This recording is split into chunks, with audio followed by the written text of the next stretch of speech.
Bonjour à tous, donc là je fais une vidéo vite fait, ce sera l'épilogue on va dire de la playlist La Barbouzerie, qu'est-ce que c'est.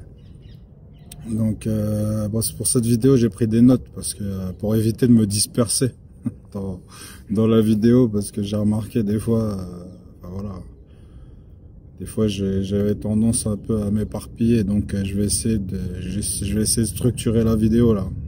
Donc j'ai pris des notes, hein. J'avais dit que je faisais freestyle, mais bon là j'ai pris des notes. Donc pour l'épilogue, hein, je vais pareil, j'ai dit que j'étais pas monteur vidéo, donc je vais pas faire un montage vidéo, mais tu vois, je vais comment dirais-je, je vais voilà, un truc, bon, bref, je vais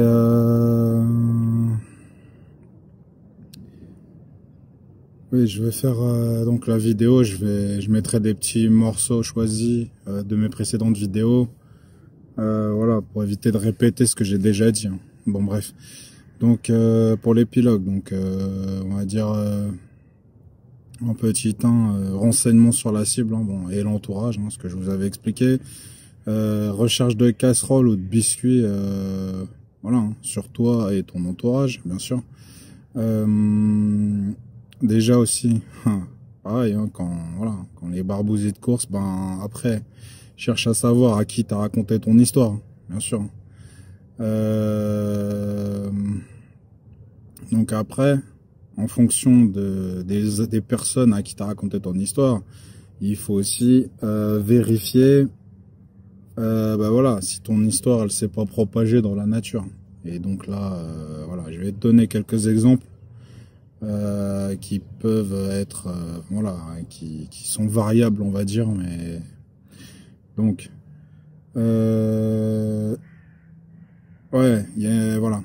Quand j'ai commencé à me faire courser de ouf, mise sur écoute et compagnie, hein, tu vois ce que je t'expliquais. Donc voilà, après obligé de passer en mode maquisard, hein, ce que je t'avais expliqué. Et du coup après, enfin voilà, comme je t'avais dit, j'ai prévenu voilà, des gens que je connais, la famille ou des amis vite fait. Mais bon, évidemment, j'ai pas eu le temps de prévenir tout le monde. Tu vois, c'est malheureusement, tu vois, j'allais pas parcourir toute la France ou je sais pas quoi. Enfin, tu vois, j'ai pas eu le temps évidemment de pouvoir prévenir tout le monde, puisque je faisais ça en me déplaçant, d'accord. Donc voilà, hein, on va dire, j'ai fait ce que je pouvais, hein, tu vois. Bon bref. Donc oui, dans les personnes à qui j'avais raconté ma tambouille, on va dire entre guillemets, il y a une de ces personnes-là qui s'est pris donc une usurpation d'identité. Et quand je vais te raconter l'histoire, tu vas flipper.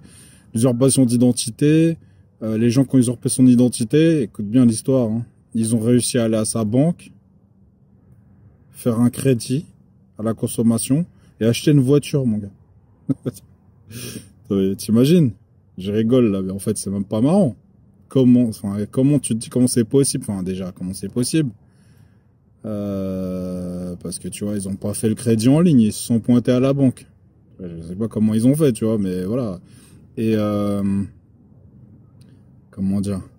En fait, ils ont acheté une voiture neuve, donc bah voilà, obligé d'aller. Enfin, après, évidemment, quand la personne en question se rend compte du problème, elle va porter plainte et tout. Et enfin bref, je te fais pas un descriptif total du truc, mais voilà, ils ont jamais retrouvé les gens. Mais moi, non, j'arrive pas à le voir comme une coïncidence, hein. Bon bref. Donc sinon, il y a deux autres personnes, hein. Pareil, tu vois. Et, ils se sont fait voler leur smartphone, mais pas à l'arracher, hein, en mode pickpocket, tu vois. Mais et là pareil, tu vas me dire ouais, c'est des choses qui arrivent, blabla. Moi personnellement, pareil, hein. Et c'est deux personnes à qui connaissaient l'histoire, qui savaient que voilà, je me faisais courser et blabla, tu vois, tu comprends. Donc évidemment, quand tu récupères le smartphone, enfin, quand tu vois le smartphone, tu récupères les contacts qu'il y a dedans, t'as compris, pour élargir ensuite le scope de surveillance ou de recherche éventuellement des gens qui seraient au courant de ce que je raconte, tu vois.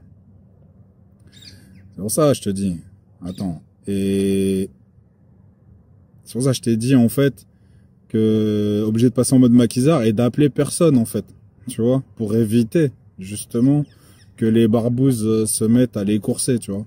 Parce que évidemment, si tu sais pas que tu as des barbouzes à tes trousses, évidemment, c'est pas toi directement, enfin c'est pas les personnes directement qui avaient des barbouzes à leurs trousses, mais comme moi j'avais des barbouzes à mes trousses, bah évidemment, toute personne que je connais, et a fortiori, ou à plus forte raison si tu préfères, si je raconte mon histoire à ces gens-là, ben tu vois, ils vont, enfin évidemment, hein, pour, je t'ai dit, pour verrouiller la propagation de l'histoire.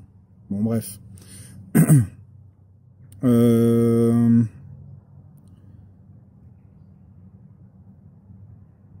Attends, parce que là, je lis vite fait en même temps, là. Attendez.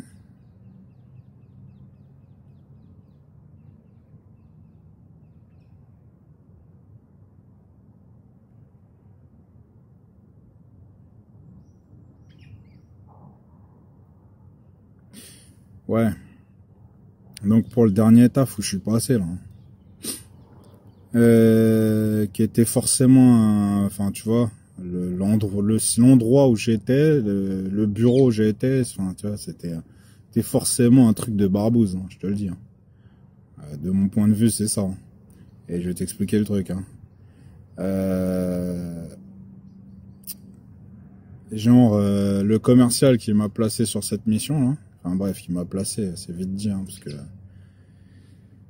Bref, le commercial en question, là, il m'invite genre à manger. Moi, je voulais pas, mais bon, il me dit, ouais, je t'invite, comme ça on va se voir, évidemment, parce qu'en fait, l'essentiel du recrutement, c'est fait par téléphone ou par visioconférence. Hein.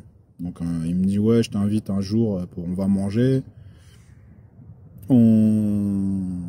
Bref.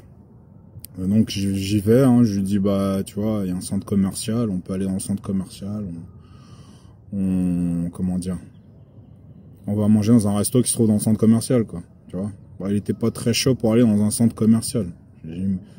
Enfin, du point de vue de ce que je voyais dans sa réaction, il aurait peut-être préféré un resto, voilà, un resto vite fait que tu trouves, voilà, hein, sur le, enfin voilà, dans la ville, mais voilà, centre commercial, j'avais l'impression qu'il était pas trop chaud. Mais bon. Possiblement, je te dirais qu'il est pas trop chaud parce que, voilà, dans les centres commerciaux, il y a des caméras et compagnie. Hein. T'as compris, hein. Bref.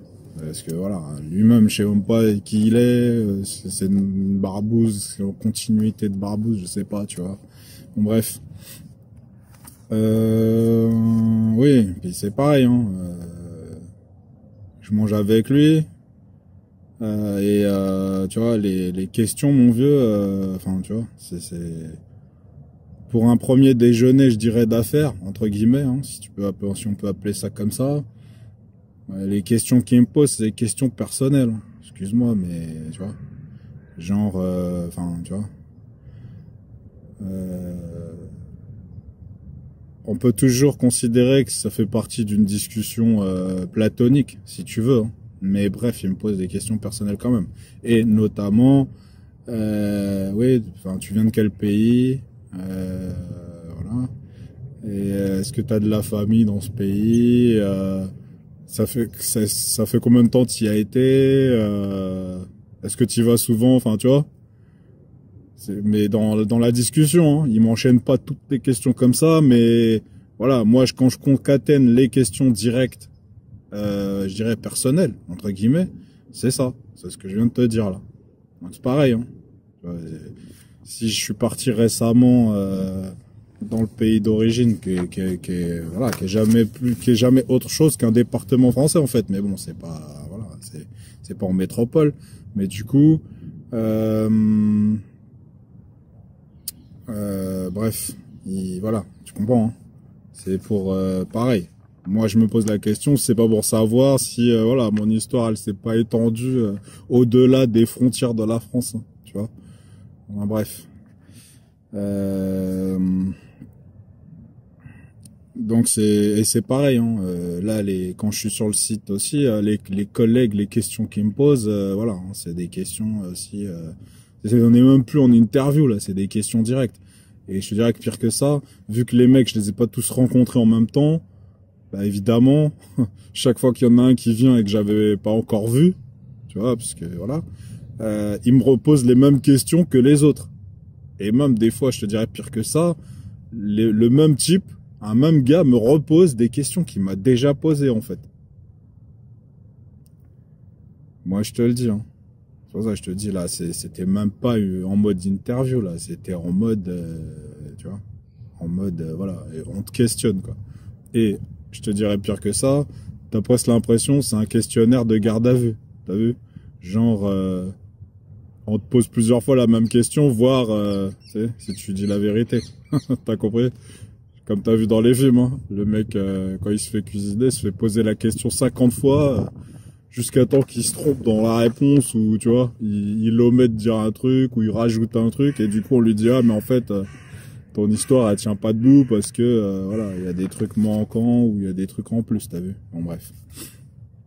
Donc je t'ai dit, hein, c'est le site où j'ai été là, c'est forcément un site de barbouzard. C'est, enfin, tu vois, je dis pas tout le site, mais tu vois, en tout cas le bureau où moi j'ai été, il est certain que c'était un truc de barbouze, mais bref, ou de contre-espionnage, mais de toute façon, je t'ai dit, hein, à force, je fais plus le distinguo, moi, comme je me fais barbouzer à chaque fois, voilà. Donc, ok.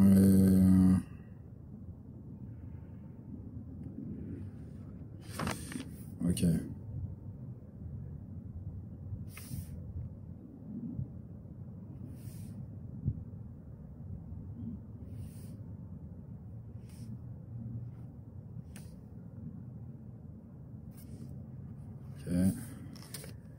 Je vais essayer de faire la vidéo courte quand même. Donc là, il y a des petits moments où je suis en train de lire là, pour éviter de m'écarter voilà, de ce que j'ai noté, de trop m'écarter en tout cas de ce que j'ai noté.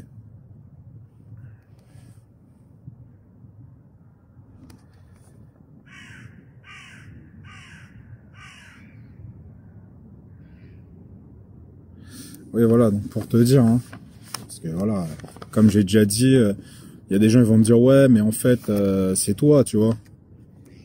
Voilà, c'est toi en faisant le maquisard, finalement, qui a augmenté quelque part les gens qui, enfin voilà, les gens qui te coursaient, quoi, tu vois. Ils ont continué parce que justement, t'étais en mode maquisard. Mais je te rappelle pourquoi on m'a mis pour écoute, hein, sur écoute. Hein. Pourquoi on m'a mis sur écoute. Si t'as pas vu les épisodes précédents, je te mettrai un petit extrait. Tu vas voir. Bah, pour nous, c'était choquant, quoi. Donc, vu sa réaction, je dis, hein, il a fait une tête, il était pas content hein, de ce que je venais de dire. Hein. Donc la question, c'est quoi? T'es un patriote américain ou t'es un membre du Ku Klux Klan, en fait? C'est ça la question, en fait. Hein. Moi, je la pose, hein, parce que voilà. C'est en fait quand je reviens de vacances et que les tensions se sont apaisées par rapport voilà, aux problèmes générés, on va dire, et la suspicion, on va dire, plus ou moins que ça a levé par rapport au fait que j'étais revenu le matin pour faire fonctionner l'environnement. Ouais, l'épisode Ku Klux Klan, c'est après. Hein. Donc c'est à ce moment-là, en fait, avec l'épisode Ku Klux Klan, hein, c'est là qu'il a décidé de déclencher les écoutes téléphoniques sur ma gueule. C'est là. C'est pour ça que je te dis, t'es patriote ou c'est quoi? Bref, quoi qu'il en soit, le mec a fait déclencher, clairement c'est lui hein, qui a fait ça, hein. Il a fait déclencher une écoute téléphonique sur moi. Et je m'en suis rendu compte rapidement en fait. Donc, tu t'imagines bien que quand je me suis aperçu de ça,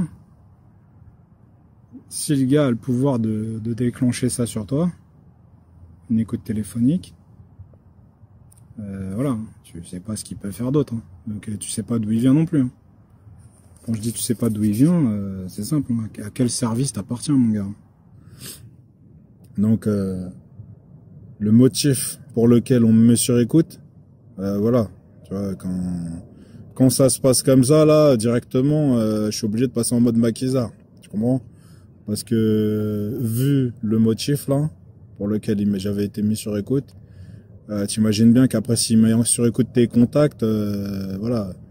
Il suffit que dans une conversation téléphonique, même pour rigoler, hein, tu dis un truc, voilà, hein, qui plaît pas aux barbouzes que j'avais à Métros, ben, tu vois. Après, c'est une opportunité pour aller barbouzer les gens. Sans que les gens sachent qu'ils se font barbouzer en plus. T'as compris? Parce que moi je le savais, du coup, bah, tu vois, les barbouzeries elles passaient pas trop inaperçues à mes yeux, tu vois.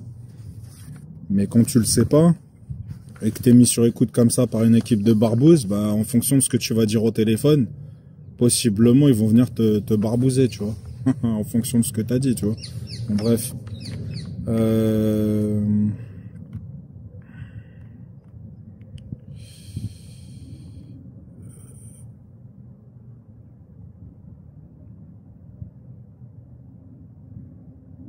Oui, parce que oublie pas, hein, tous les barbouzes dont je te parle, eux, ils agissent en toute illégalité, hein, de mon point de vue. Hein. C'est tout ça, ça se fait en sous-marin. Je pense que, tu vois.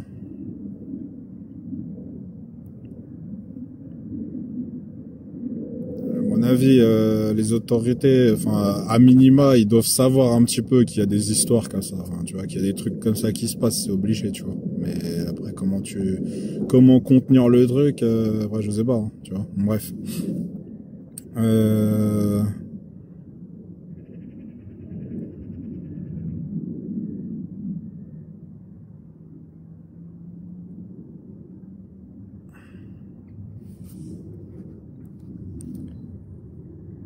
Oui. Donc là, c'est pareil. Hein. Là pour la barbouzerie matérielle, si tu te souviens dans les autres épisodes que j'avais fait, j'avais fait des descriptifs hein, sur les barbouzeries matérielles, etc. Oui, donc dans le rayon sabotage de matos aussi, il y a un autre truc qu'il faut savoir. Hein, parce que, il faut savoir aussi qu'ils ont tout l'outillage pour rentrer chez toi. Hein. Tu peux faire ce que tu veux. Hein. Tu mets des alarmes, des caméras. Voilà. Tu peux mettre ce que tu veux en fait. Hein. Ça sert à rien. Hein. Eux, c'est de la rigolade pour eux. Donc moi, en ce qui me concerne, hein, je vais vous donner un exemple. Hein. Moi, c'est alarme. Il y avait alarme, porte blindée, bien entendu. Hein, avec une clé Security Code soi-disant, où finalement pour faire un double des clés, il faut avoir une carte spéciale avec un numéro, enfin tout le team. Hein. Et en plus de ça, caméra IP, hein, enfin caméra chez moi, et si jamais en fait il y a détection de mouvement, je reçois un SMS directement sur mon téléphone. Moi c'était un petit peu le délire. Hein. Moi j'étais en mode, je vais pas te dire en mode parano, mais en mode un peu bunkérisation, tu vois. Et en fait, si tu as bien compris ce que je t'ai expliqué juste avant, tout ça, ça sert à rien en fait. Avec le DPI et le fait qu'ils peuvent empêcher le fait que tu reçoives des appels ou des SMS, tout ça peut être bloqué à la source, quoi. Ça veut dire que quand ta caméra détecte un mouvement, en fait, le SMS, tu le recevras jamais. Parce qu'ils ont bloqué au niveau de ta ligne internet, il suffit qu'ils coupent le flux qui envoie le SMS. Hein, en fait, tout le reste de ton flux internet peut passer, mais ils bloquent le flux qui envoie le SMS, en fait. Donc le SMS, tu le reçois jamais, en vérité. Et si ça, c'est pas suffisant, bah, en fait, il suffit juste de cloner pendant le temps où ils vont barbouzer ton appartement, il suffit de cloner ton numéro pendant ce temps-là. Tu vois, ce qui dure pas très longtemps, hein. Une demi-heure, une heure, on n'en parle plus, mais en fait, pendant ce temps-là, tu recevras pas non plus le SMS que tu es censé recevoir si jamais il y a une intrusion chez toi. Bon, l'alarme, je t'explique pas. Hein. Les mecs dupliquent le signal en fait qui est envoyé par ton boîtier, puis voilà, ils rentrent là-dedans comme dans du beurre, quoi. Le dernier objet, il est incroyable. Le meilleur. Et je sais qu'il y en a qui l'ont vu dans le chat, qui l'attendent depuis le début. C'est... On dirait un MP3. Je crois que c'est fait pour. Hein. C'est le Flipper Zero. Ils ont effectivement, je pense que c'est pas anodin, repris vraiment un style un peu MP3 ou je sais pas, petite Game Boy. Je te laisse le checker. Moi j'avais plutôt Tamagotchi. C'est vraiment stylé. Ah, c'est clean. Pour t'expliquer, plus ou moins tout ce qu'on a montré jusque-là rentre là-dedans. Donc ça fait tout, quoi. Ça fait plus ou moins tout le reste. C'est fait pour hacker ça, juste. Donc c'est fait effectivement pour faire des tests d'intrusion et de la bidouille plus généralement. C'est le truc de pentest entre guillemets par excellence qui était beaucoup attendu puisque c'était un projet Kickstarter. Ouais. Et donc là ça arrive enfin dans nos mains. Faites évidemment attention quand vous avez ce genre de petit appareil avec les fréquences parce qu'on a vite fait d'aller sur des fréquences en Europe qui sont pas autorisées. Donc faites attention évidemment. Mais concrètement tu vas pouvoir faire de la radio, tu vois genre porte de garage, voilà récupérer l'accès à les gens quoi. Voilà exactement. Alors suivant, c'est comme d'habitude, hein, suivant les portes de garage, tu vas avoir une authentification qui est plus ou moins compliquée à casser. Ouais. Donc c'est toujours pareil. Signaux RFID, NFC, pareil. Émetteur, récepteur infrarouge. Donc ça c'est plutôt pour le fun. Mais alors celle-là je sais pas si c'est une infrarouge, mais une télécommande parfois même souvent discute en infrarouge. Donc tu peux prendre ça, écouter le signal d'un bouton et toi ensuite pouvoir aller reproduire le truc. Ouais, bah de la même manière qu'un truc de portail, quoi, en fait. Ouais. Exactement. Ne faites pas ça, voilà, dans les bars bruyants à côté. Ça ne serait pas sympa. Et en fait, le truc. C'est un peu un conseil caché, quoi. Ne faites pas ça. Et le truc qui est le plus fou, c'est que, donc, il y a un côté extensible. Donc ça, ce sont ce qu'on appelle des ports GPIO. Et concrètement, ça va permettre de l'étendre, soit avec des trucs qui ont déjà été faits. Donc, je sais pas moi, justement, une puce Wi-Fi pour que il puisse avoir le même genre de capacité que cet objet-là. Soit tu vas pouvoir avoir des trucs dans le futur qui vont pouvoir être créés par les gens.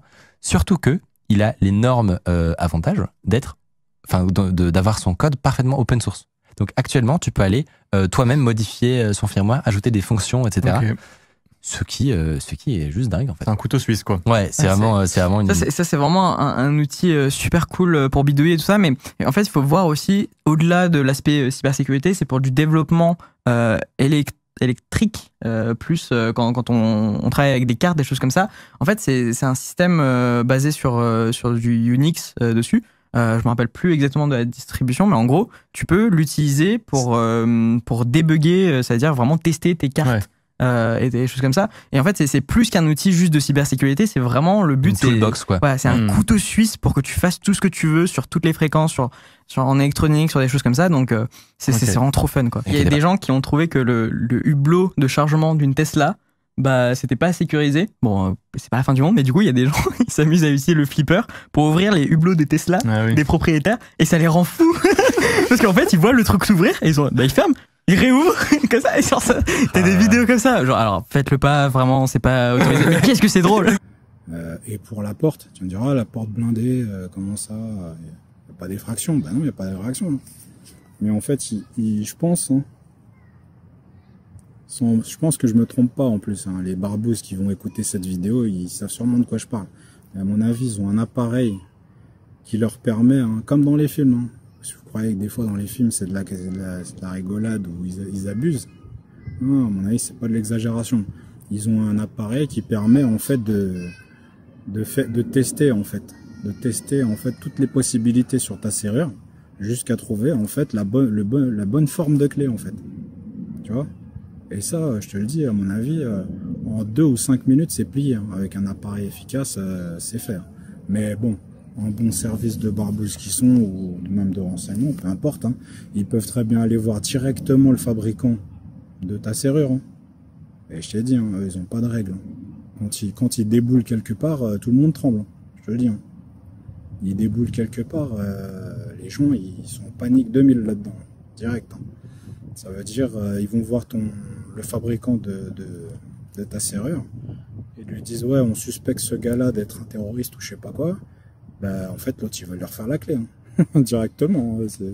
Si tu crois que les mecs, ils viennent, c'est comme dans les films, hein. Ils sortent une carte, t'as jamais vu la carte, mais toutes les sociétés ou des gens, on va dire, qui ont des sociétés connues, voilà, qui font notamment en plus des éléments de sécurité comme ça, eux, ils connaissent la carte. Hein.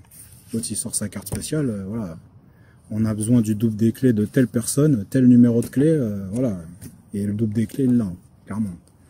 Et notamment, par exemple, pour les ordinateurs portables, hein, avec l'histoire de la batterie qui restitue pas l'énergie à l'ordinateur et donc l'ordinateur portable n'est plus portable. J'avais dit qu'ils pouvaient mettre un truc dans ton ordi, voilà, qui branche sur la batterie de ton ordinateur, hein, qui est toujours à 100% puisque branché au secteur en fait, pour envoyer l'image, pour caster l'image, hein, t'as compris? Mais j'avais vu il y a longtemps, dans un reportage, que les sociétés du CAC 40, notamment ceux qui étaient à la Défense ou des trucs comme ça, par exemple, ils avaient mis des vitres sécurité, en fait, sur les bâtiments, parce qu'ils avaient appris qu'il y avait une technique comme ça, où tu pouvais voir ce qui se passait sur un écran d'ordinateur, avec le rayonnement, je veux dire magnétique, on va dire entre guillemets, mais en fait, tu pouvais capter l'image d'un écran à distance, voilà, à travers les vitres en fait. Tu vois, il suffisait que tu sois à la bonne hauteur, je veux dire, tu vois, et tu pouvais capter tout ce que voyait l'écran en fait. J'avais vu ça dans un reportage. Tu te dis, c'est flippant. Donc ils avaient investi dans des vitres spéciales qui empêchent voilà, les ondes de passer, et donc à l'équipement de capter en fait ce qui se passe sur l'écran, tu vois. J'essaierai de retrouver ce reportage là, mais je te le dis, je l'avais vu, je me rappelle, tu vois. Donc ça peut être fait aussi comme ça, le cast enfin voilà, la récupération de ce qui se passe sur ton écran. S'ils mettent pas un truc dans ton ordinateur, mais comme je t'ai dit, ils s'arrangent pour que voilà, ton ordinateur portable, tu puisses pas l'utiliser en dehors de chez toi, ou alors il faudra que tu prennes un câble, mais du coup, ce sera forcément en intérieur quoi qu'il arrive. C'est pour voilà, pour capter quelque part ce qui se passe sur ton écran, tu vois, via ce que je viens de t'expliquer là. Donc c'est pareil quand je t'avais parlé du NFC. Le NFC, voilà. En fait, je te mettrai un petit extrait. Là, dans l'extrait que je vais te mettre, il parle du RFID, mais c'est pareil que le NFC. Hein, tu vois, voilà. En effet. Alors, je te propose, Ronnie, on va commencer par présenter. C'est un iCopy X. Ok. Alors, Germain, est-ce que tu as une petite idée de à quoi ça pourrait servir? Bon, on dirait un enregistreur vocal, mais c'est probablement pas ça. J'aime. On dirait aussi une vapoteuse, mais c'est pas ça, j'imagine. Je peux essayer. Ouais, je t'en prie. Juste appuie pas sur le bouton, ça va faire de la merde. Si t'appuies sur un bouton, tout s'éteint. C'est ça. Toute l'émission tombe en fait. C'est pas un truc pour programmer des cartes ou des trucs comme ça? Tu es plutôt dans le vrai. C'est un cloneur de tag RFID. Ok. Donc, tout type de badge d'ailleurs, je crois que ça fait bien plus que ça. Donc, si tu veux, voilà, cloner ton badge d'immeuble, tu vois. D'accord. Il te suffit d'avoir sa petite appareil. Tu peux récupérer les informations d'un immeuble en approchant ce truc pour créer des badges de cet immeuble? Je pense qu'il te faut un badge. Un badge avec déjà les infos? Par contre, ce que tu peux faire, c'est essayer de cacher. Alors, je sais pas si ce modèle-là, il est fait pour, mais il y a des modèles qui sont faits pour être mis derrière le lecteur ou juste au-dessus et que ça soit plutôt invisible pour que ça récupère les infos quand quelqu'un arrive. Ouais, du coup, ça s'appelle du sniffing, cette technique. Donc, et ça, c'est la méthode la plus simple pour récupérer les infos d'un immeuble, par exemple? En fait, alors pour entrer dans un immeuble, il y a plein de techniques différentes. Donc on va pas. Ça en fait, du coup, c'est la version vraiment portable du truc, que tu as sur toi, voilà, au cas où, comme ça, tu veux cloner des petits badges au calme, tu peux le faire. Il faut quand même faire un petit message, c'est que c'est évidemment fait pour du pentest ou alors pour vos propres badges, n'est-ce pas? Comme tous les objets que nous allons présenter. Bien sûr. C'est sur vos appareils ou sur des appareils sur lesquels vous avez l'autorisation, dans le cadre par exemple de tests d'intrusion, n'est-ce pas? C'est ça. En fait, par exemple, il y a une filiale de la cybersécurité qui s'appelle le Red Teaming, et le but c'est de se faire passer pour des attaquants. Et dans le Red Teaming, il y a beaucoup d'ingénierie sociale, c'est-à-dire de la manipulation et vraiment essayer de mettre des pièges face à des personnes. Et dans le Red Teaming, il y a des tests de pénétration physique où tu vas te déguiser, tu vas rentrer dans des immeubles, tu vas utiliser ce genre de badge. Ou par exemple, il y en a, ils ont un récepteur qui est beaucoup plus fort, et sur 5 mètres, je crois que c'est le maximum, tu peux sniffer le badge de quelqu'un. Donc par exemple, tu te mets à la pause cafette où il y a les employés et tu chopes le badge à distance. Alors celui-là, il n'est pas aussi puissant que ça, mais c'est vraiment dingue en fait. Et du coup, après, tu rentres derrière et tu peux utiliser par exemple un comme ça pour recopier la clé privée sur ton propre badge, et comme ça, tu peux re-rentrer derrière. Alors, évidemment, on a fait une simplification, ça va dépendre. Il y a certains badges qui vont avoir justement des trucs de sécurité, mais on peut le dire de façon assez sereine. Global, ils sont pas très sécures. Globalement, en gros, qu'est-ce qui fait que c'est si simple de cloner un badge RFID et de faire ce genre de truc? C'est que c'est basé sur du MyFair. Et donc, c'est une techno qui a été craquée en 2007, je crois, un truc comme ça. Et c'est vraiment très très simple de faire des clonages ou des trucs comme ça. Objectivement, voilà, le temps que les gens se mettent à niveau, tu peux vraiment, ça va être fonctionnel sur beaucoup de cartes dans la nature actuellement. Oui, c'est Watch Dogs. Et donc, je te fais pas le descriptif, je te mettrai l'extrait, tu vas voir de quoi ça parle. Donc,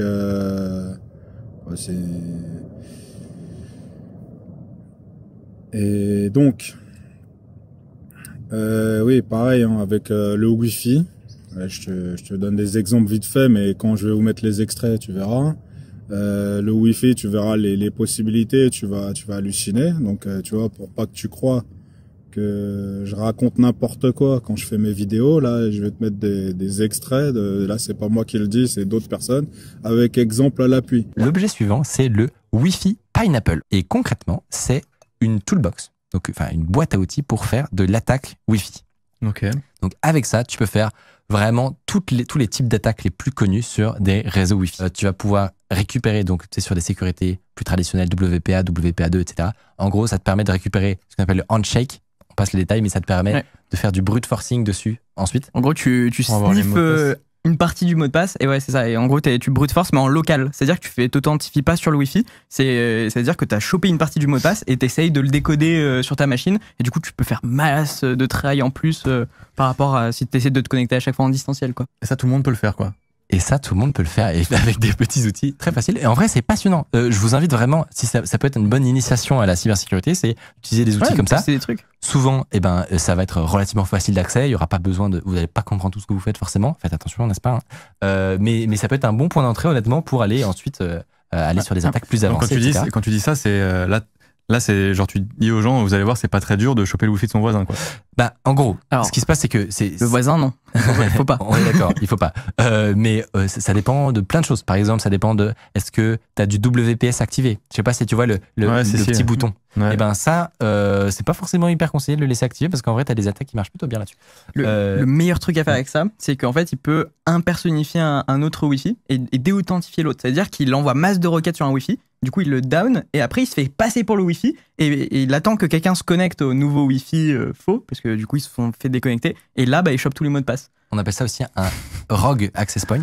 C'est vraiment n'importe quoi. C'est insane. C'est vraiment n'importe hyper quoi. marrant. Et donc, ce genre de truc, tu peux soit, par exemple, tu peux imaginer qu'un attaquant va créer un réseau McDo. Tu sais, tu vas dans un aéroport, tu crées un réseau McDo, tu as une interface de connexion. Veuillez vous connecter à Google pour accéder au Wi-Fi. Est-ce que les gens vont faire attention ? Je ne pense pas. Et du coup, tu chopes quoi dans ces cas-là Tu peux récupérer des creds, par exemple, de Google, tu vois, ou de trucs comme ça. Tu peux récupérer des informations de connexion de comptes Google des gens. C'est comme du phishing.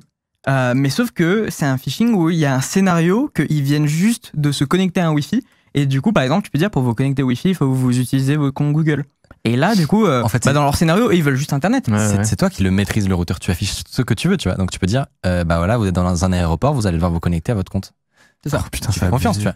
Mais oui, mais en plus, le nombre de fois où tu vois, dans un aéroport, tu essaies de te connecter et t'as une page de connexion, mais t'as l'impression que c'est une page de l'aéroport, mais ils peuvent faire ça, ils peuvent totalement, totalement, vraiment, c'est simple. Et une de mes attaques préférées avec ça, qui est techniquement pas la plus folle, mais qui va vraiment jouer sur le cerveau, en fait, c'est donc une technique, on appelle ça un peu je crois que j'ai entendu le terme Wi-phishing, mais concrètement, c'est faire ce que t'as dit, à savoir, tu crées mettons, ton Wi-Fi s'appelle Dr Nozman.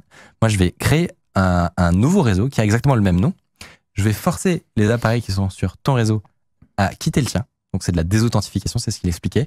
Et comme ça, ils vont aller sur le mien.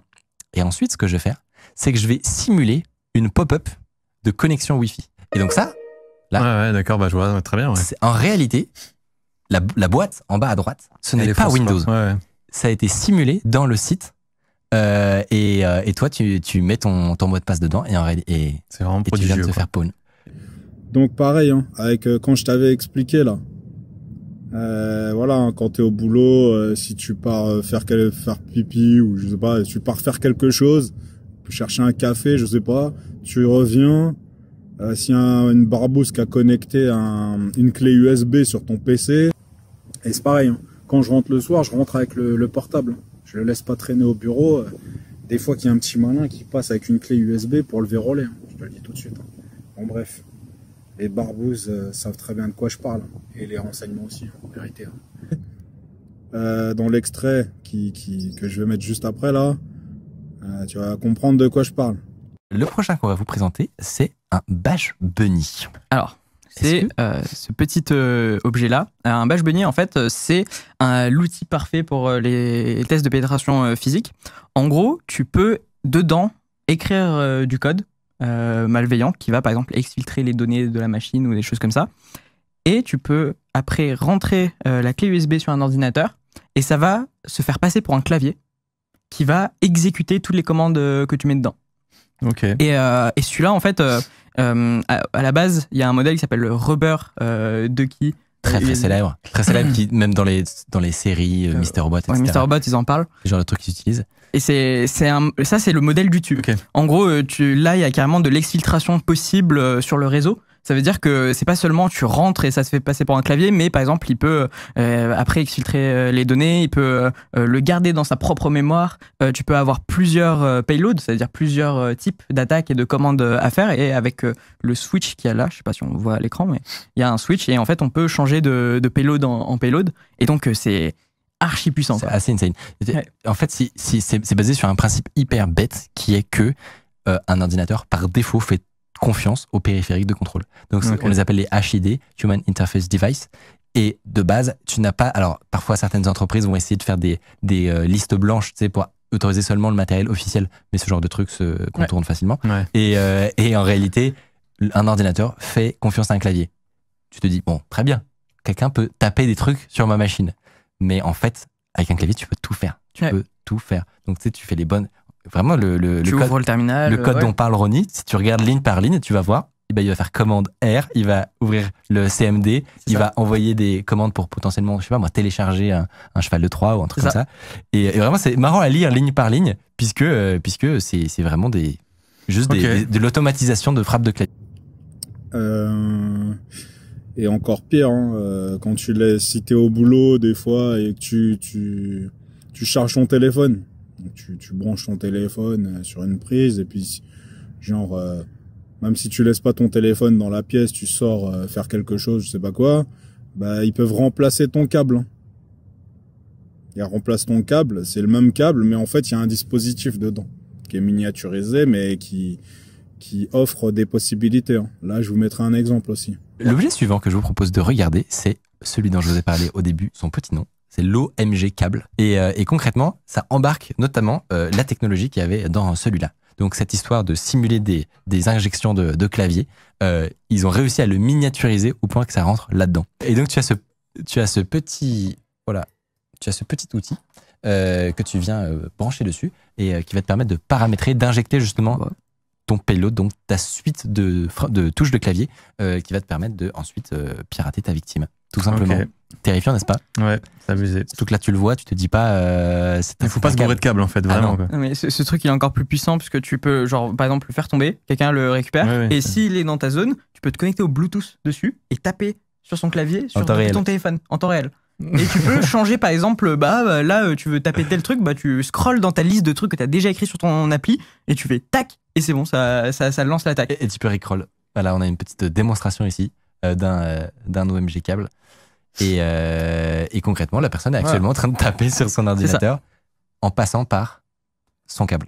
Ça doit faire très bizarre quand ça t'arrive, quoi. Ah ouais, très très étrange. Ça doit vraiment pas être très agréable. Mais par contre, en fait, c'est des scénarios, il faut être hyper intelligent parce c'est pas un truc que tu fais random. Il faut vraiment préparer les scénarios parce que quelqu'un va voir qu'il y a des trucs qui commencent à taper, son premier réflexe, il va démancher, tu vois. Ouais. Donc, en fait, il faut vraiment que tu dises, je connais ma cible, j'ai fait ma reconnaissance et j'arrive et mon but c'est vraiment de pawn parce que je sais tout ce que ma cible va faire et tout ça. Donc c'est vraiment un travail d'investigation. Ça c'est juste l'outil, mais après t'as la manière d'utiliser l'outil et ça c'est très très très difficile, quoi. Moi, ce que je trouve terrifiant, c'est la miniaturisation. C'est qu'il y a une époque où ce genre de truc, au moins t'avais des moyens de le détecter qui étaient un peu plus simples. Là, tu montres l'objet de notre quotidien, quoi. Tu peux faire les 7 différences, c'est impossible de savoir. Vraiment, c'est terrifiant. Tu vas voir, c'est pour ça que je te dis les barbouzes. Et là, c'est les vidéos que je mets, enfin que tu vas voir là, c'est des geeks, hein. C'est des geeks qui parlent de ça, donc c'est ambiance bon enfant. Mais t'imagines bien que les barbouzes, ils sont pas en mode bon enfant, tu vois. Et en plus de ça. Voilà, c'est peut-être encore plus sophistiqué ce qu'ils font, tu vois. Bon, bref.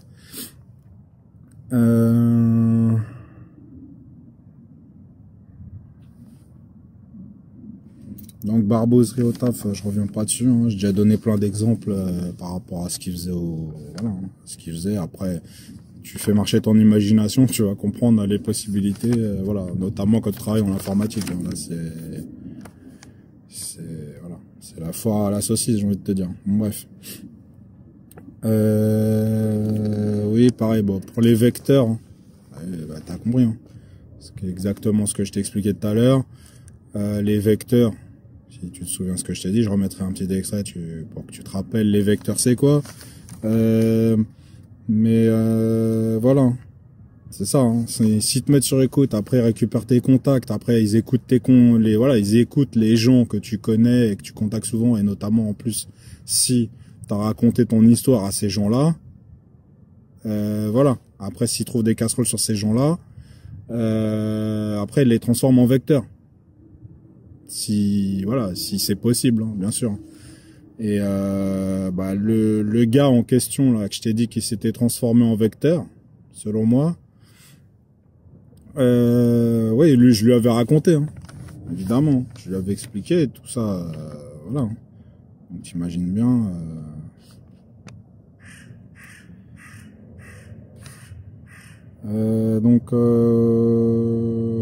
Oui, donc pour la barbouzerie matérielle, hein, bon, j'ai déjà avec tous les exemples que je vous ai donnés, c'est bon.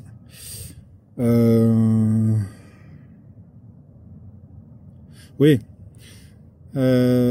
Parce qu'en fait, bon, t'auras compris, hein, dans les vidéos dans les extraits que j'ai mis là, voilà, avec les geeks là, en fait, t'auras compris que les objets connectés aussi, hein, les objets connectés, voilà, hein, comme les trucs que tu mets chez toi là. Après, tu te dis ouais, il y a un mot clé pour déclencher le micro du truc.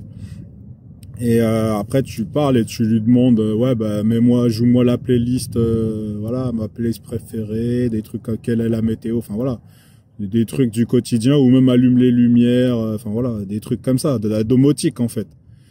Eh ben ça, laisse tomber mon vieux, alors là c'est même pas sécurisé ces trucs là. Je dis tout de suite, en fait j'avais écouté un podcast comme ça où les mecs parlaient justement de la domotique, où ils expliquaient que la domotique en elle-même, les mecs ont même pas pensé la sécurité de la domotique. Les trucs c'est open bar quoi.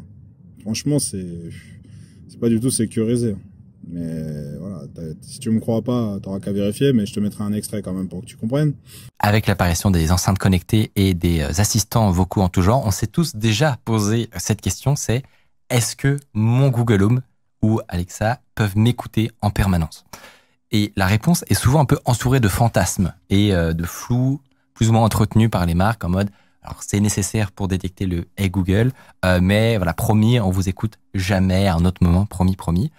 Eh bien, un chercheur en cybersécurité a trouvé la réponse pour nous. Il est effectivement possible de se faire écouter quand on possède un Google Home, sans même avoir besoin de la complicité de Google. Seulement un attaquant. Vous allez voir, c'est fou. Il va faire des observations comme ça. Il prend son appli Home et il appuie sur des boutons. Il regarde qu'est-ce qui se passe sur le réseau. Il va par exemple comme ça découvrir que pour redémarrer un Google Home, il faut envoyer une requête à l'adresse IP /setup/reboot. Le truc c'est que si lui il essaye de faire ça depuis son ordinateur, ça marche pas. Évidemment, parce qu'il y a un système d'authentification, il lui manque un token. Ouais. Ce fameux token qui est obtenu quand on a un compte ajouté sur le Google Home. Pas de problème. Il va du coup ajouter un Google secondaire qu'il a sur l'appareil et regarder ce qui se passe. Alors, premier souci à ce moment-là qu'il découvre, c'est que dans le processus d'ajout de l'utilisateur, il faut un moment être à côté de l'appareil pour gérer la création du profil vocal. Et c'est très embêtant parce que un hacking où il faut être présent dans le salon de la victime, genre c'est un peu éclaté. Ouais, non, c'est nul. Mais il va faire à ce moment-là une observation qui va tout changer pour la suite.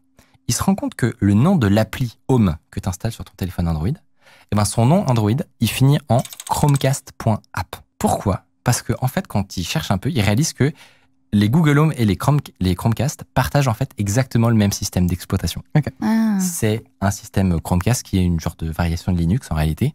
Ce qui veut dire que il va pouvoir se pencher sur le fonctionnement d'une Chromecast, ce qui est très intéressant puisque un Chromecast n'a pas de système de profil vocal, parce qu'il n'y a pas de micro évidemment.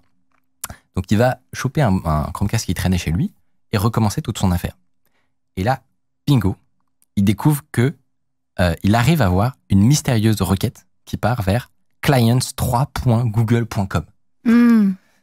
Je n'avais jamais entendu évidemment le nom de cet endroit, mais apparemment, c'est utilisé à un endroit précis, avec des paramètres à l'intérieur. Je passe le détail sur quels sont ces paramètres. Il y a le nom de l'appareil, un certificat, voilà, des trucs. Mais qu'est-ce que c'est que cette requête? C'est en fait le Graal, puisque il va pouvoir la copier, faire un double, un peu comme des clés, quoi.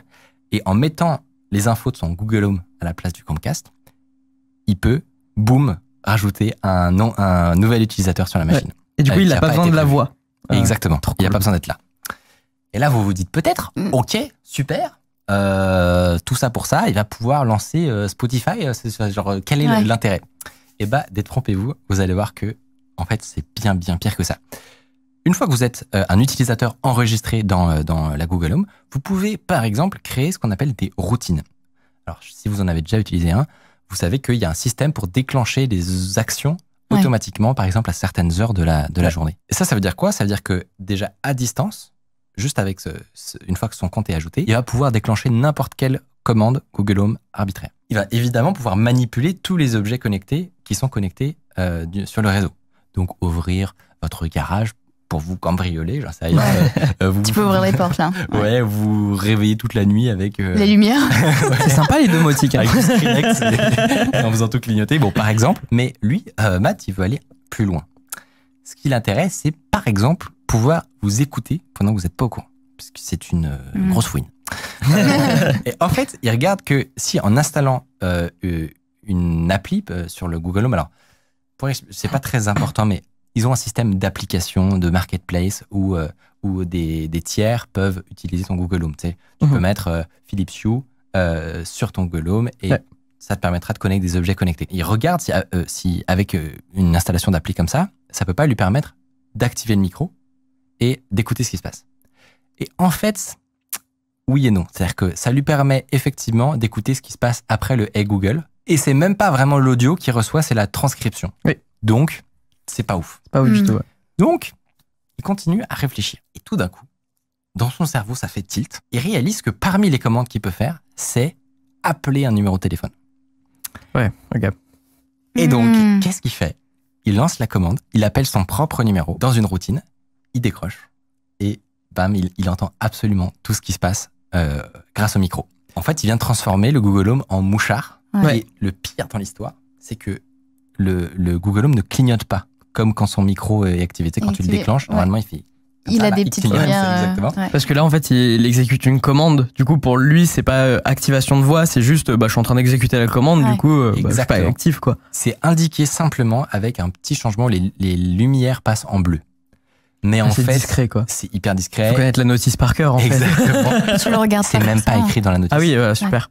Ça ressemble à une mise à jour, un truc comme ça, tu vois. Genre, tu te doutes de rien. Le pire, c'est que c'est même pas encore tout. C'est-à-dire que déjà, il a transformé ton Google Home en mouchard, mais il va aller encore plus loin et faire pire que ça. Grâce au Chrome DevTools Protocol, il va pouvoir envoyer des requêtes sur le réseau local à n'importe quel autre appareil. Donc, c'est-à-dire que à distance, il peut essayer de pivoter et potentiellement à essayer de trouver une faille dans un autre appareil, etc. Donc, ça transforme vraiment le Google Home en un mouchard audio, mais aussi en un mouchard réseau, entre guillemets, où il va pouvoir, à partir de là, se balader sur le réseau. Mais pour l'instant, il y a quand même une grosse limite. C'est que tout ça, il a pu le faire sur un réseau Wi-Fi où il avait le mot de passe. Ce qui rend le truc encore un peu limité. Ah oui, parce que tu dois être dans le réseau pour communiquer avec au le moment de l'ajout de l'utilisateur. Ok, ouais. Donc ça reste un petit peu limité. T'es quand même tu vois. protégé par ça. Ouais, ta victime, tu vas pas lui demander juste avant son mot de passe. Tu vois, c'est ça, ouais. Il y a une complexité d'attaque qui est assez élevée. Sauf que. Sauf que, encore une fois. Ce qui serait vraiment cool, en réalité, c'est de trouver un contournement à ça. C'est de pouvoir le faire sur n'importe quel réseau. Or, il y a un hacker qui a démontré en 2014 que quand ton Chromecast il perd sa connexion réseau, il va créer un nouveau réseau de configuration. Ouais. Et il existe une méthode que tous les gens qui font du hacking, qui nous écoutent, vont connaître. Ça s'appelle de la désauthentification. On est capable assez facilement de déconnecter n'importe quel appareil de son réseau Wi-Fi. Donc, notre cher Matt, il a juste à faire une attaque de désauthentification sur le Google Home, à rejoindre le réseau Wi-Fi, ajouter le profil utilisateur, et boum, il a installé son Il a machin. accès au Google Home. C'est insane. C'est tellement badant. Mais du coup, il doit quand même être dans les alentours. C'est ça, un peu ça le problème, quoi. Il peut se balader avec une voiture et choper tous les Google Home du coin. Je sais pas si comme toi, tu fais aussi des tests d'intrusion et des trucs comme ça. Qu'est-ce que t'en as pensé, genre de... Moi, j'ai trop aimé l'article, mais je crois qu'il parlait aussi que il y avait beaucoup de Google Home à cause d'un problème de routeur qui était public sur Internet, et du coup, avec Shodan, on pouvait les trouver. Et du coup, il a réussi en fait à vraiment les prendre contrôle à distance sans se déplacer à côté, quoi. Ouais. Donc ça, c'est encore plus insane. C'est encore plus fou. Pour le coup, c'est pas un problème du Google Home si mes souvenirs sont bons, mais c'est des mauvaises configurations de routeur. C'est ça. Et effectivement, c'est une catastrophe aussi, quoi. Enfin, les deux combinés, en gros, ça crée. Je crois qu'il avait trouvé pas mal de machines connectées sur Internet, des Google Home connectés sur Internet, et du coup, bah, t'avais à lancer son lien de compte et tu prenais accès et t'écoutais les conversations, et donc vraiment pas mal, quoi. Je l'ai pas précisé, mais évidemment, Matt a décidé donc de communiquer cette faille à Google quand il l'a trouvée, et qu'ils l'ont remercié donc avec une prime de 107 500 $. Et en plus, bah là, je reviens sur ce que j'expliquais. Quand j'étais en mode bunkerisation, chez moi, avec les caméras et compagnie, qu'est-ce qui se passe? Évidemment, c'est des caméras IP, hein. Donc, comme je t'ai expliqué, même si je travaille dans l'informatique, etc., t'imagines bien que les mecs implanter une backdoor, voilà, hein, pour qu'ils prennent le contrôle à distance, c'est faisable, hein, même si t'as sécurisé dans tous les sens. Voilà, hein, il y a des, je te dis, hein, il y a des, moi je suis un citoyen lambda, il y a des grosses sociétés qui arrivent à se faire hacker par des hackers ou des barbouzes. Donc un individu tout seul, t'imagines bien que t'es pas exempt de ce genre de barbouzerie. Et donc, qu'est-ce qu'ils peuvent faire? S'ils bloquent pas les SMS, comme je t'avais expliqué et compagnie, ben, en fait, ils désactivent le capteur de mouvement de la caméra à distance, hein. Comme ça, ils rentrent et puis c'est tranquille, hein. La caméra, en fait, elle enregistrera rien puisque le capteur de mouvement a été désactivé. Tu vois? Donc, là, quand c'est ça, ben, en fait, voilà, hein. Le truc, tu sais pas ce qu'ils font, en fait, après. Tu vois? Voilà. Donc, alors.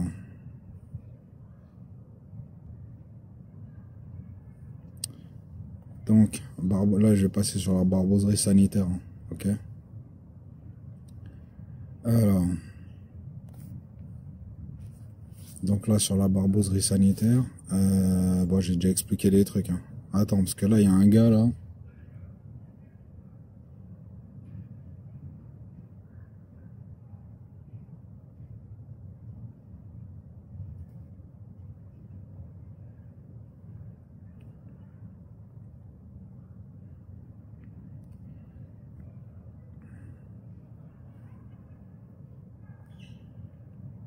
Voilà.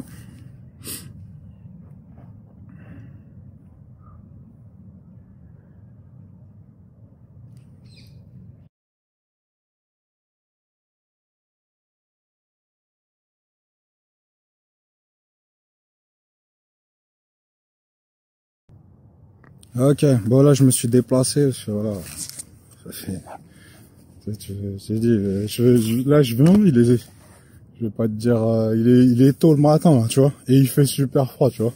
Donc là où je suis normalement, il y a personne là. Bon, bref. Donc là j'ai passé, ouais, barbouzerie sanitaire, hein, donc bon. Bon, j'ai déjà expliqué plein de trucs, donc j'ai pas épilogué trop longtemps.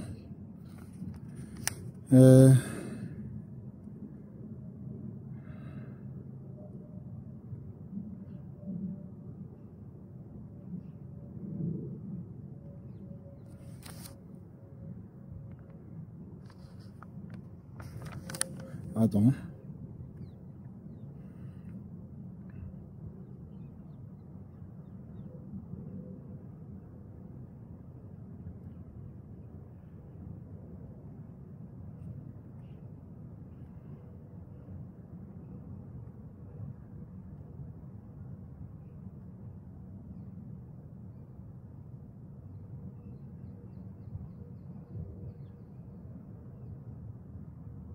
Oui.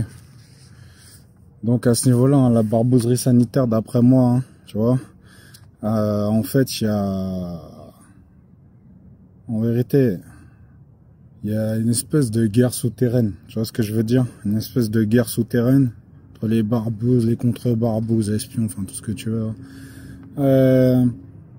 Et en fait, ils se barbousent entre eux, tu vois. Mais toi, normalement, citoyen lambda, c'est invisible pour toi, ce truc-là. Tu vois?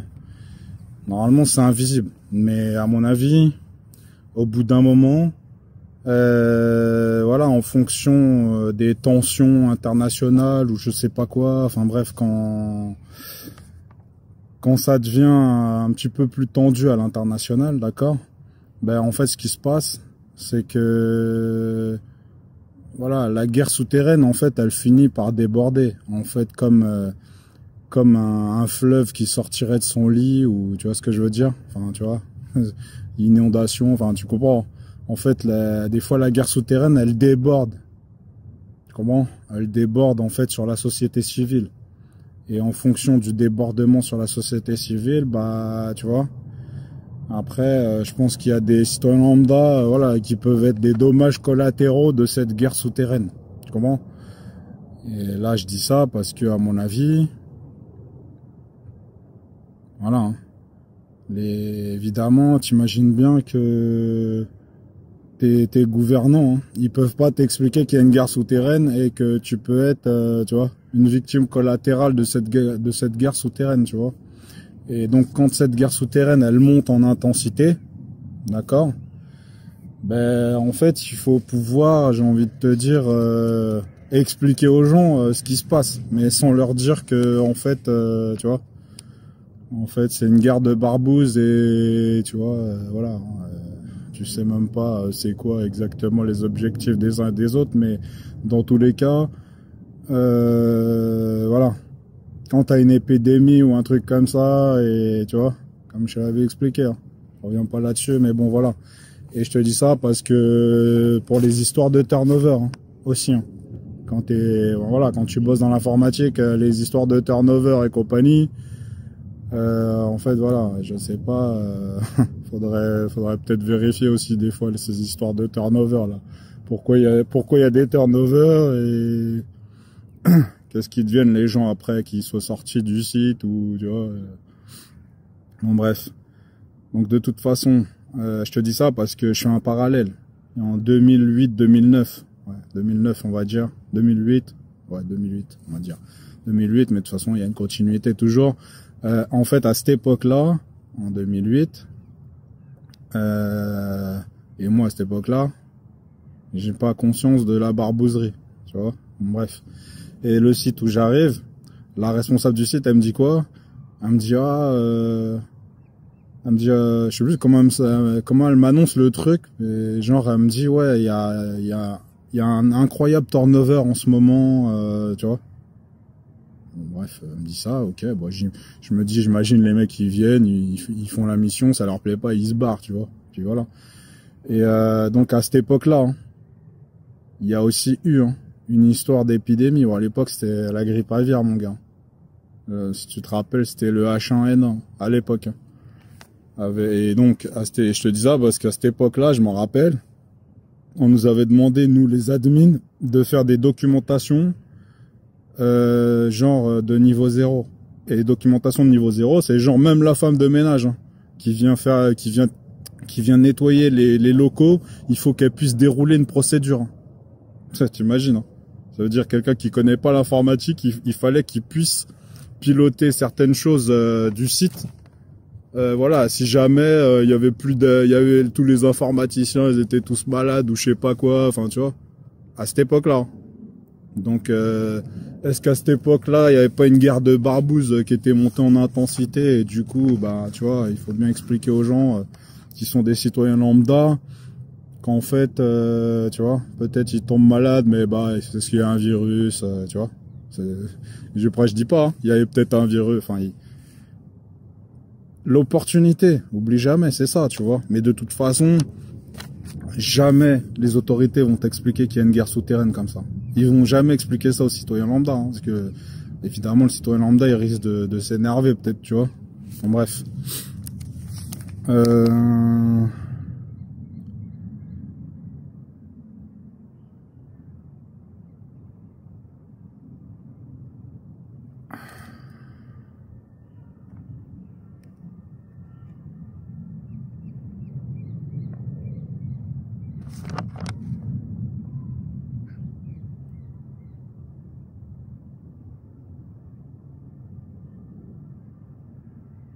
Oui, parce que c'est ça aussi, hein. Comme je t'ai expliqué, normalement, en tant que citoyen lambda, voilà, je remettrai un extrait, je vais pas me répéter, mais voilà. Mais du coup, à un moment donné, les barbouzes ou les contre-espions ou les contre-barbouzes, tout ce que tu veux, en fait, je pense qu'ils se disent que, tu vois, ils ont loupé quelque chose peut-être, tu vois, et du coup, ils ont l'impression d'être dans le brouillard, tu vois. Karl von Clausewitz, la guerre est une continuation de la politique par d'autres moyens. Tout à fait vrai du temps de Napoléon, encore plus vrai aujourd'hui avec les guerres économiques qui sont des continuations de la politique par d'autres moyens. Mais c'est Clausewitz aussi qui a dit qu'il y a un brouillard de guerre, parce que la première victime de la guerre, c'est la vérité. La première victime de la guerre, c'est la vérité. Il y a donc un brouillard de guerre, ça veut dire qu'en situation de guerre, l'information est imparfaite. Ça, c'est le point le plus important. En situation de guerre, l'information est imparfaite. C'est toujours comme ça. Dans une bataille ou dans une guerre, sur plusieurs années, l'information n'est jamais parfaite. D'abord parce que s'il est intelligent, votre adversaire va essayer de vous intoxiquer avec de la mauvaise information. Et puis, si vous-même vous n'avez pas pris les bonnes dispositions, vous n'avez pas un réseau de renseignement suffisamment informé et suffisamment déployé. L'information, autant que l'argent, c'est le nerf de la guerre. Seulement, en situation de crise, en début de crise, on a peu d'informations et peu de morts. Et en fin de crise, on a toute l'information et tous les morts. Et ça, c'est le vrai problème. C'est-à-dire que plus on attend, plus on a de morts, mais plus on a d'informations. En situation de crise, l'information se paye en morts. Et ça ne veut pas forcément dire qu'il ne faut pas payer pour l'obtenir. C'est ça qui est tragique et c'est ça qui fait que la décision en temps de crise peut être difficile. En temps de crise, l'information se paye en morts. Parce que l'information est imparfaite. En temps de paix, l'information est facile à obtenir. En temps de paix, d'ailleurs, plus on est en paix, plus on coopère, plus l'information est facile à obtenir. Plus on est en guerre, et on est toujours plus ou moins en guerre, par exemple en guerre économique, plus l'information est coûteuse. Et plus l'intensité de la guerre augmente, plus le coût de l'information augmente. Donc pour démêler le brouillard, entre guillemets, ben, il faut voilà, il faut mener des opérations de surveillance et compagnie, enfin voilà, pour vérifier qui est qui et qui fait quoi dans tous les sens, tu vois, entre guillemets. Parce que voilà, hein, pour prévoir ou prémunir, voilà, que le citoyen lambda se fasse barbouzer par divers vecteurs, entre guillemets, tu vois, quels que soient les vecteurs. Mais du coup, tu comprendras bien que, en fait, dans ce genre de situation, après, voilà, hein, comme ils ont l'impression d'être en déphasage, parce que c'est ça en fait. Hein. À un moment donné, je pense que le modèle prédictif pour savoir identifier une barbouze ou un espion, il a changé, tu vois.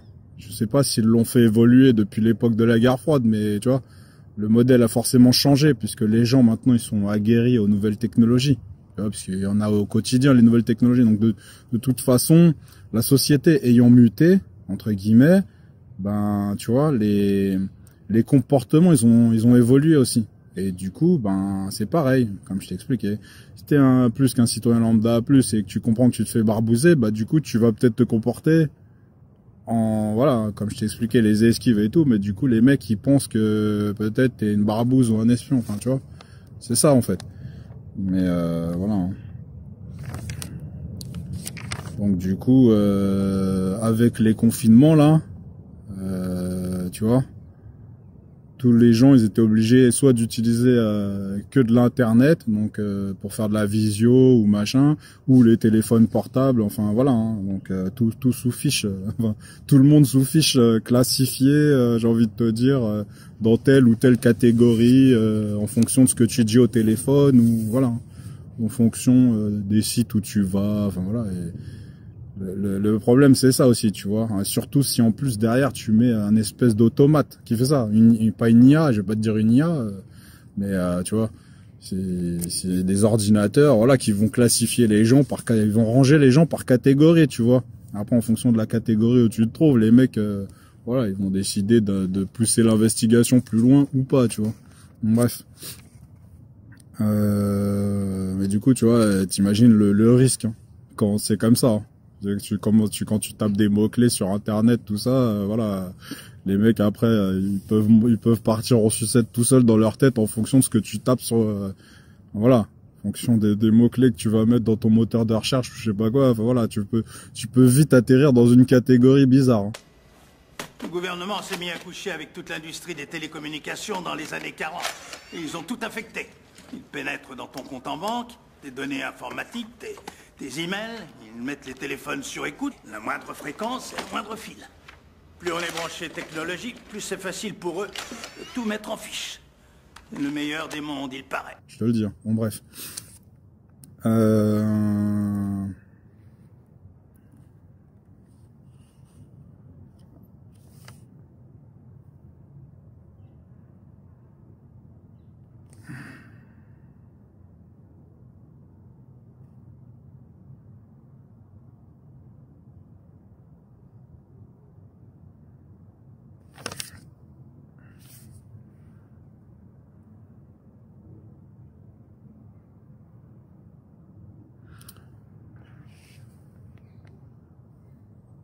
Ouais, parce que moi je te le dis. Hein.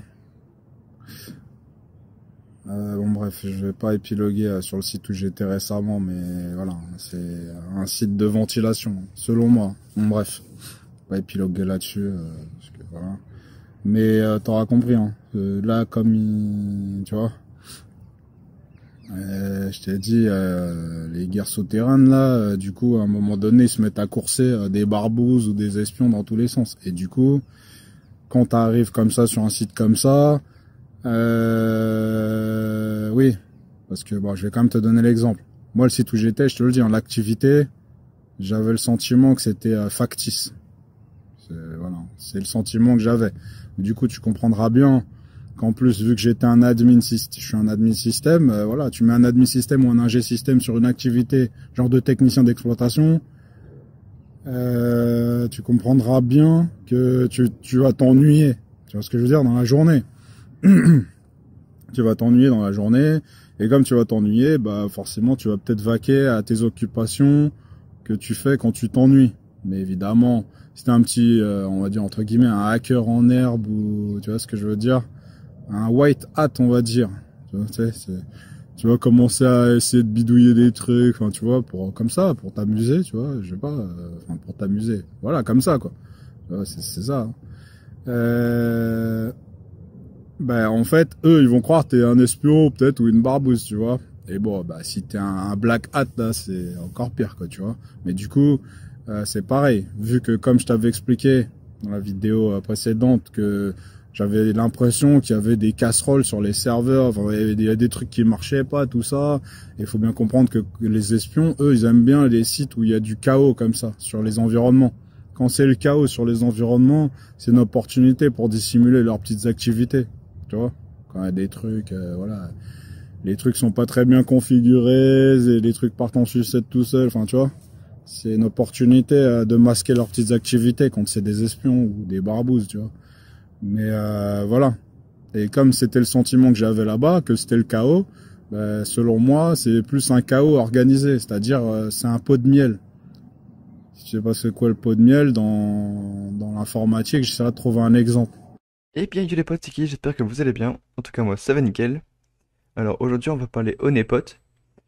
Alors, du coup, on va tout d'abord définir le terme. Donc, un honeypot, c'est généralement du matériel ou des logiciels qui sont déployés par les services de sécurité de toute organisation pour examiner les menaces, du coup, qui sont réalisées par les attaquants.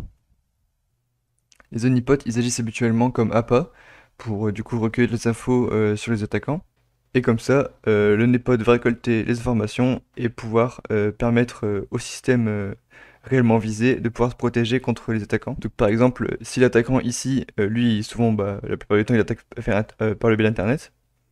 Donc du coup, il va arriver à l'Internet et ensuite, il va directement aller voir le honeypot. Et du coup, nous, on va avoir des informations sur son IP, par exemple. Quel type de protocole il utilise, comment il réalise son attaque. Et donc, avec ces informations qu'on récolte sur honeypot, bah, nous, derrière, on va pouvoir protéger notre firewall. Et du coup, ajouter des règles soit sur l'IP de l'attaquant ou soit sur les protocoles qui souhaitent attaquer ou voilà, tout simplement. Alors maintenant, on va voir les différents types de honeypot. Donc tout d'abord, on a le low interaction. Donc c'est le plus bas, du coup c'est le pot de miel à faible interaction. Donc du coup ce pot de miel en fait, il a un nombre très limité de services et d'applications sur le réseau ou sur le système. Donc ce pot de miel il peut être utilisé pour garder une trace des ports et services UDP, TCP et ICMP. Du coup à ce niveau-là on utilise une fausse base de données, des fausses données, des faux fichiers, etc. pour faire un appât pour l'attaquant. Ensuite on a le pot de miel à interaction moyenne, donc medium interaction. Donc du coup, là, ici, on va essayer d'imiter au plus possible l'OS en temps réel et toutes les applications et services du réseau qui est ciblé. Donc, du coup, on capte plus d'informations que le honeypot faible. Donc là, avec le médium, on va capter plus d'informations pour pouvoir plus facilement se protéger. Ensuite, on a le pot de miel à haute interaction, donc le high interaction. Donc là, du coup, on va mettre à disposition de l'attaquant des logiciels vulnérables qui seront exécutés sur un OS en temps réel, avec diverses applications, avec un système de production, pour pouvoir être au plus proche de la réalité. Donc là, une fois de plus, on monte en grade au niveau des informations qu'on récolte. La solution, du coup, elle est un peu moins stable vu qu'il y a beaucoup de données à gérer. Et le dernier niveau, donc le dernier type de honeypot, c'est le pur honeypot.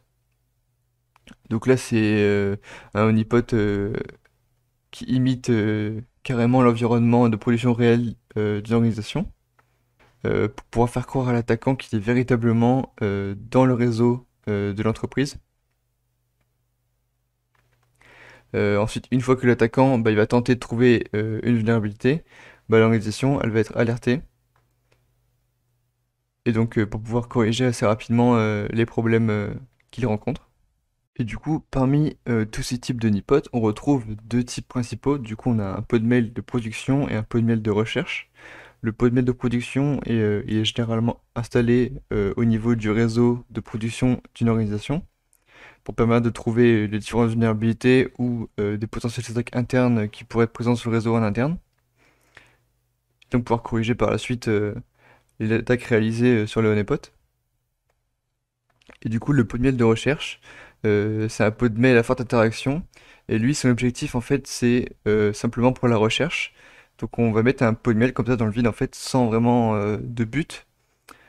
Enfin, on n'a pas vraiment le but de corriger des problèmes sur notre réseau interne.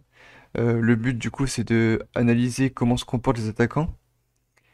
Et du coup, voir quelles attaques remontent le plus.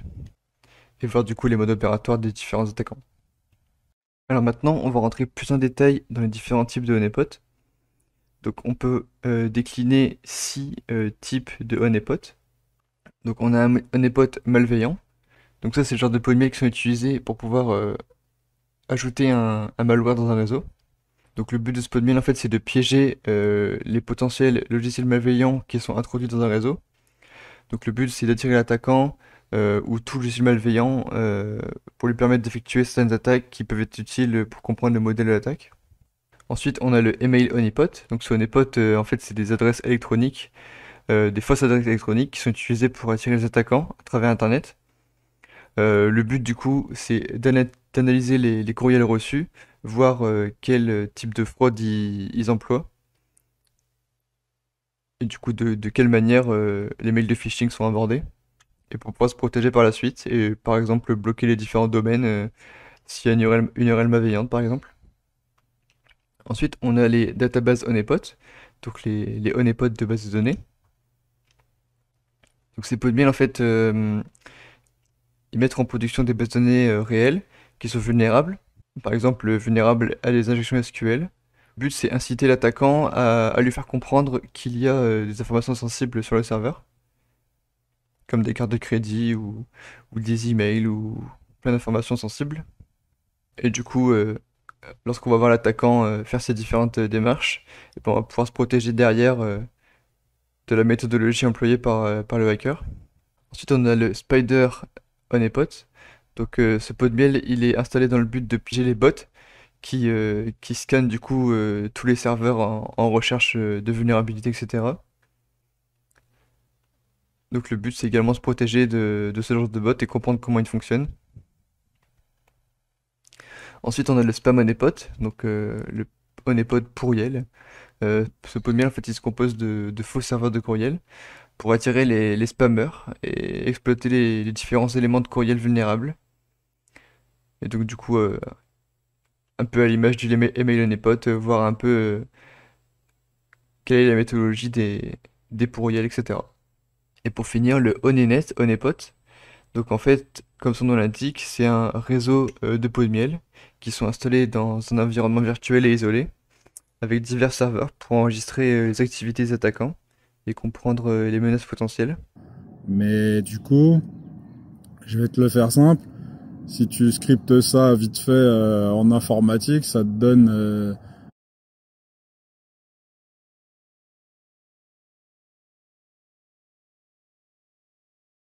if admin ou ingé modulo espion plus pot de miel supérieur à 10 ou 15%, j'ai envie de te dire.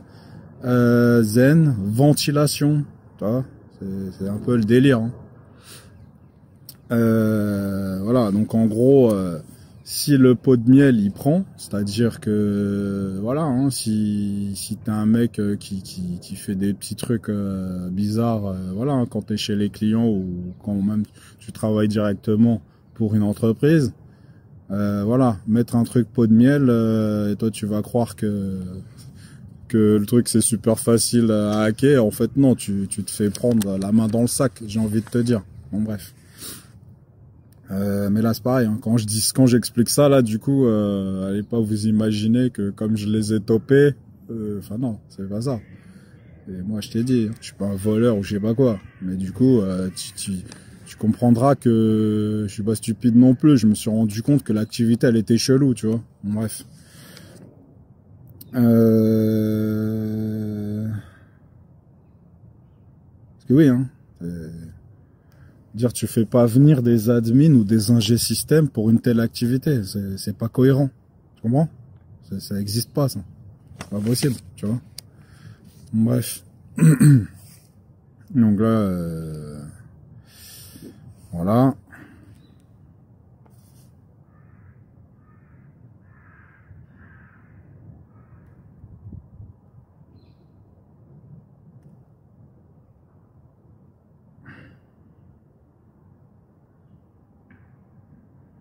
Pareil, hein, je sais pas par qui est commandité ce genre d'activité. Hein.